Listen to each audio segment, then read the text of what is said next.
My name's Ben Lewis. I'm from Natchez, Mississippi. I used to play bass in a band called Bishop Gunn.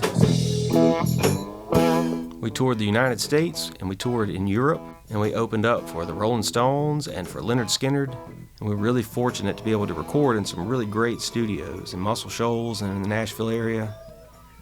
And then in 2020, when the band split up, I started recording demos on my laptop with a little 2-channel interface and a couple of cheap microphones, and I was really happy with the results I was getting. So in 2021, those demos turned into an album which I released called Rivers. And then I made a decision to convert my house in Natchez into a recording studio, or at least part of it.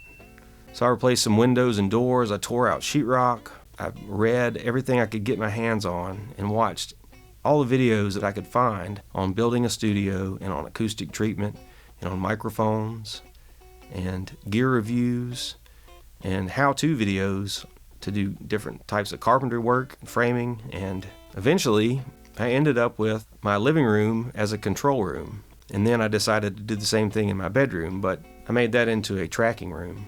So today I'm going to give you a tour of the whole setup and show you what I've been working on for the last few years.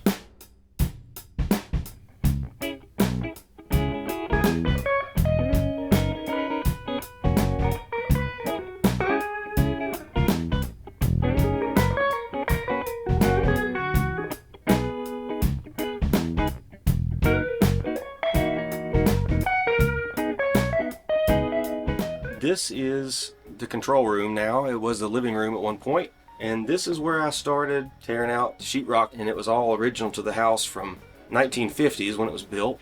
So it was kind of nasty, you know. Under the windows there was water damage and then termite damage. Thankfully no active termite nests. So I started framing that up. I put new windows in. I put all new insulation. There was nothing there to begin with. I put rock wool and then this stuff called mass loaded vinyl on top of that. It helps to keep outside noise from coming in and vice versa. And then 5/8 sheetrock on top of that. And then put all the original trim that I could salvage back. All the electrical boxes I put in have this stuff called putty pads that go around it, and it's really made for fire safety. What else? These clouds. This is rock wool insulation. I got bass traps in the corner, the same thing, and then above the listening area. Built those out of 1x3s, I believe, 1x4. And then I used this fabric that they have at the garden center to keep the fibers from the insulation from flying all over the room. And then just a regular black fabric from Walmart, and wrapped everything in and hung them from the ceiling and the corners. There's a couple right here, one on each side for first reflections. Let's move over to the desk. I'll show you that.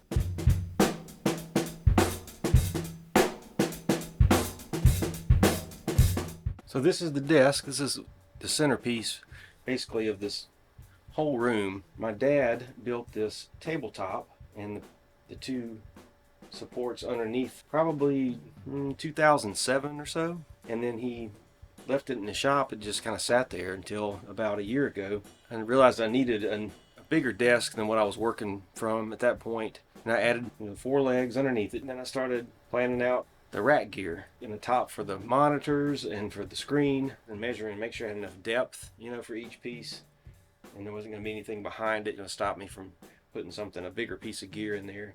And then I added these pieces on the side for the cables, and then ended up with this giant desk. But I like it. I'll get you a little bit closer and we'll check out some of the gear that's in there. So the SSL X desk is sort of the centerpiece, I guess, of this whole setup. It's a summing mixer. It's got these 8 channels on line inputs, 8 more that can go to a Q bus. It's got 2 aux ins, and then it has this extension input. I run out of this unit here. This is called a Octafade. It's made by Orm Sonics, and it's 8 channels in and out. It's all line level, so I can have 16 channels with faders.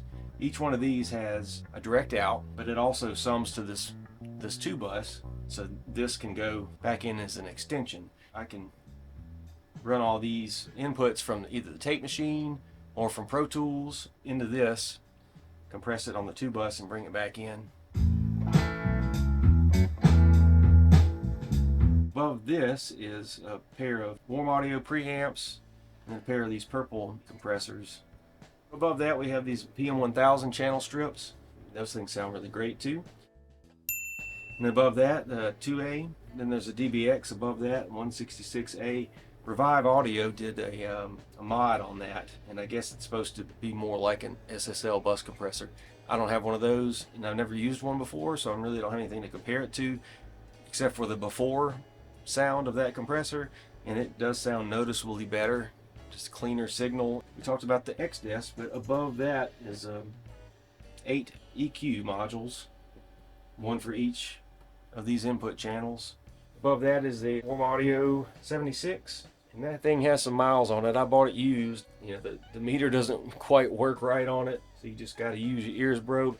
I've run vocals through it and then into the 2A. I've used it a lot on bass and on kick drum as well.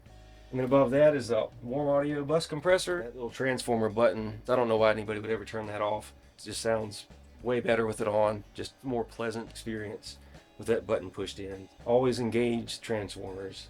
Amateur tip of the day.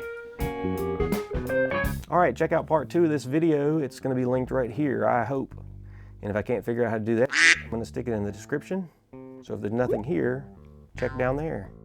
I'm doing the best I can over here. We're going to talk about these 2 tape machines, and then we're going to go into the bedroom, or well, the tracking room, what used to be the bedroom, and we're going to look at the crazy ceiling. We're going to look at the patch bay that sends the signal back and forth between these 2 rooms, and we're going to look at some other cool stuff in there. So check it out.